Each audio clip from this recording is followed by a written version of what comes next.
Alright everybody, we're going to do something just a little bit different here today. We're going to talk about the first Bark River knife that I bought. And it wasn't that long ago. I've become well, that's upside down. I've become addicted pretty quick. But I'm out here in the garage. I don't know what the lighting's going to be like on this. I do got this new camera I'm trying out. So we're just going to kind of wing it and see how the Garage Chronicles go. But this is the first Bark River knife I got, and I got this from DLT Trading. I can't really shout them out enough. The guy that runs that, I think his name's Jason Thorne. I think that's how you pronounce it, but the guy is just, him and that team go above and beyond. And I'll talk a little bit about how they did it for me on this knife here in particular. But I ordered this a few months ago, maybe 4 or 5 months ago. I was watching some videos. You know, me and my wife like to hike a lot. I'm like, I just want a really good knife. I was carrying an SC4.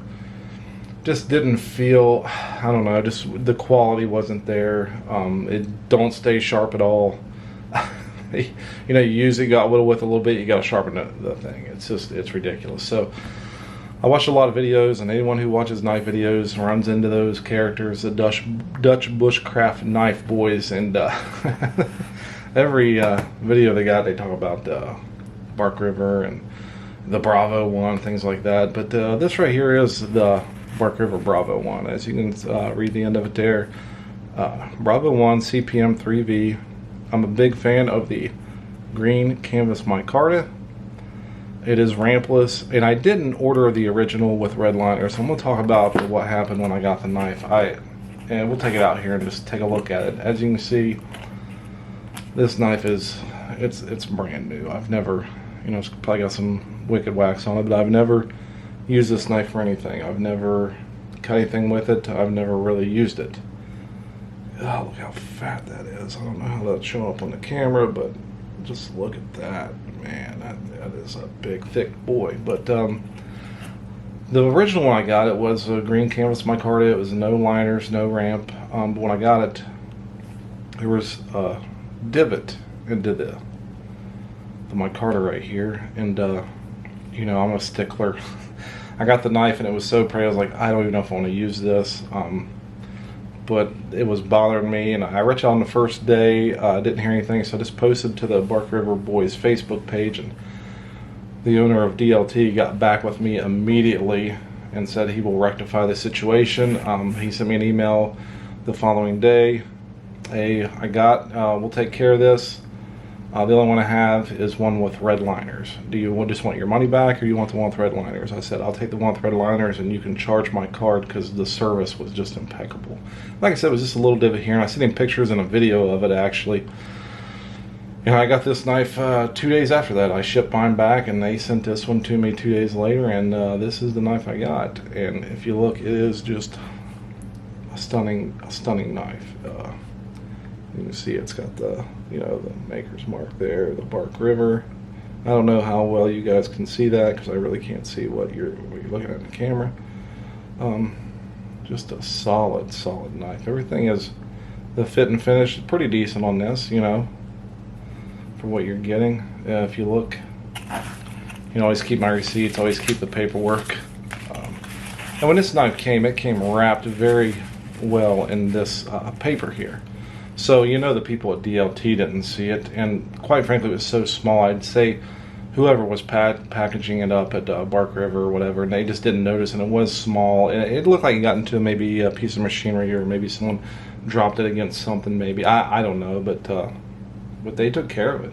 They did it very quickly, and definitely was very pleased with the customer service. So what else we got in here? We got the actual, you know, paper that the knife comes. It comes like this and wrapped in this paper here. The sheath never been opened, because when I got it, I was like, I don't know, I can't use it. There's my Bark River Knife Collectors Association membership cards.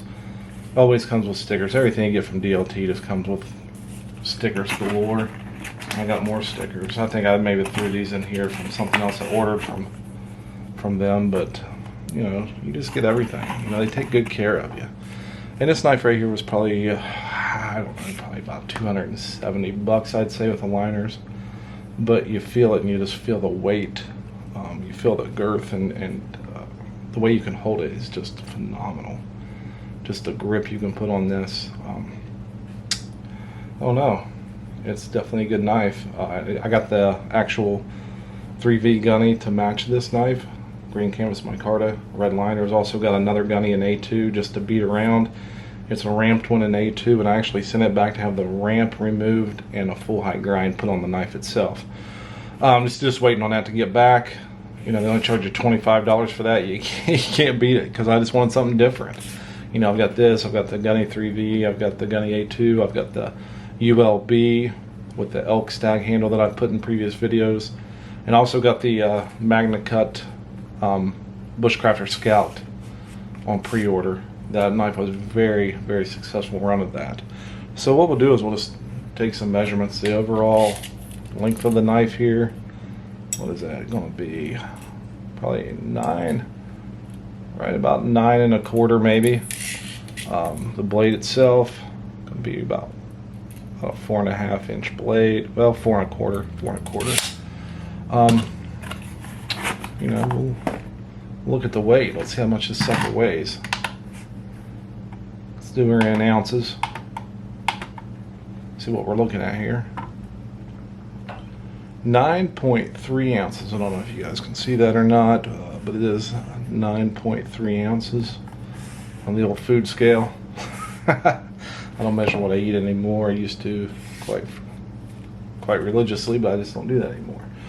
But yeah, this is it. This is the Bravo-1. This is a beast, and just a beautiful knife. I got it, and I was like, I can't go that out, and I can't take it out and treat it like I did the Essie. You know, that's why I got the gunny A2. This knife right here is just, I don't know if I want to put this in my backpack and carry it around. It's a lot of weight. What I want to do is want to look at some other knives here really quick while we got this one out. We'll look at the SE4, how it stacks up to, look how tiny that looks. You know, overall length of it, you know, with the pommel, about 8 3/4 probably. Yeah, right, 8 3/4. The blade on the thing, a little over 4, like, right at 4 inches, kind of, with cutting length. You know, but it does have the jimping and the, you know, you can choke up on it, but how many people are doing that? The only bad thing about this knife is it just will not stay sharp. I don't know if I got a bad one, but this thing right here, you know, I put an edge on it, and you know, I cleaned the spine off so I can spark a ferro rod. I can start a knife pretty good with it. I can start a fire pretty good with a knife. So, but I'd beat on this. You know, I take it out and I baton it through wood, do whatever. It done the job. It just will not stay sharp. If you look at this knife here, this is probably 0.21 inches thick. I'd say they say it's probably 1/4 of an inch thick. It probably is. Yeah, right, a little less than 1/4 inch. Whereas this right here, you know, this is probably what, a 0.157 maybe. I'm guessing. Don't know for sure. Don't really care. You know, it's got red liners, but this knife is not this knife.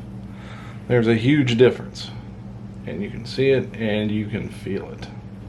You know, this is just, it's a little above and beyond. Then I got this one here, you know, the old Marbles Expert with the wicked wax on it and pieces of sheath. We'll just line all these up here, see what we got. Well, if we look at it, the overall length on this Marbles Expert, that's right at 9 inches. Cutting length is going to be, let's look here, right at 4.5. Let's see what the SE4 weighs in ounces. SE4 is probably about 2 ounces less. It's 7.4 ounces.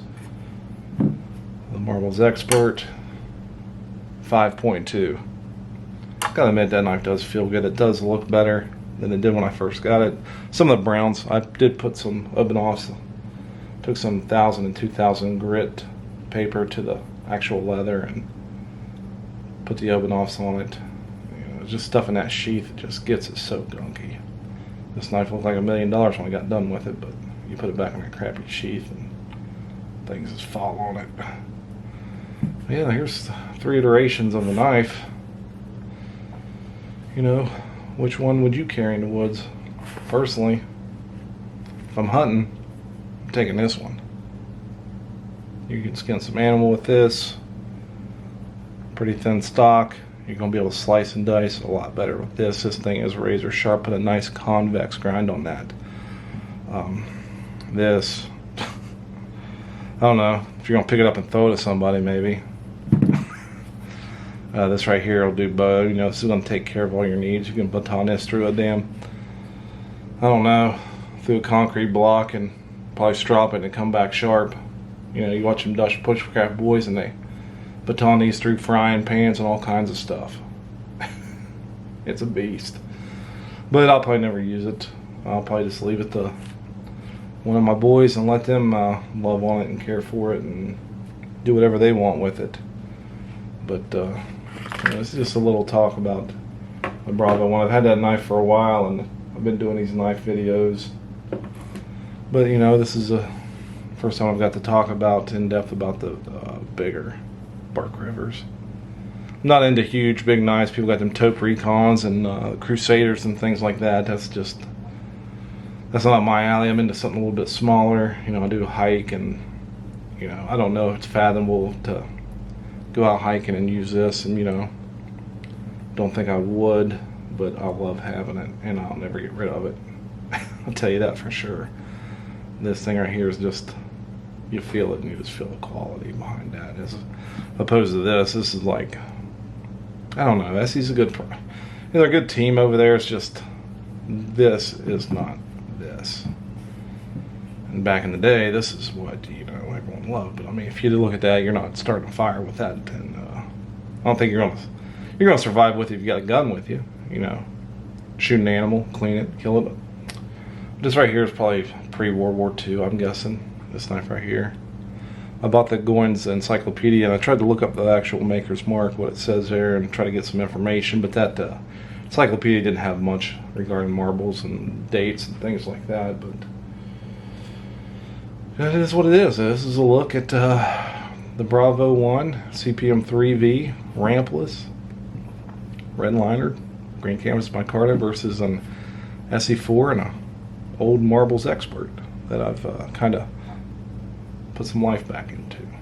So yeah, this will be it for the night. I'm back from vacation, so hopefully I can start putting together more of these videos for you guys, and I enjoy doing it out here in the garage, especially, you know, Garage Chronicles. But yeah, hey, stay tuned, leave a hate comment, do something, subscribe if you want to. If not, oh well. Have a good one.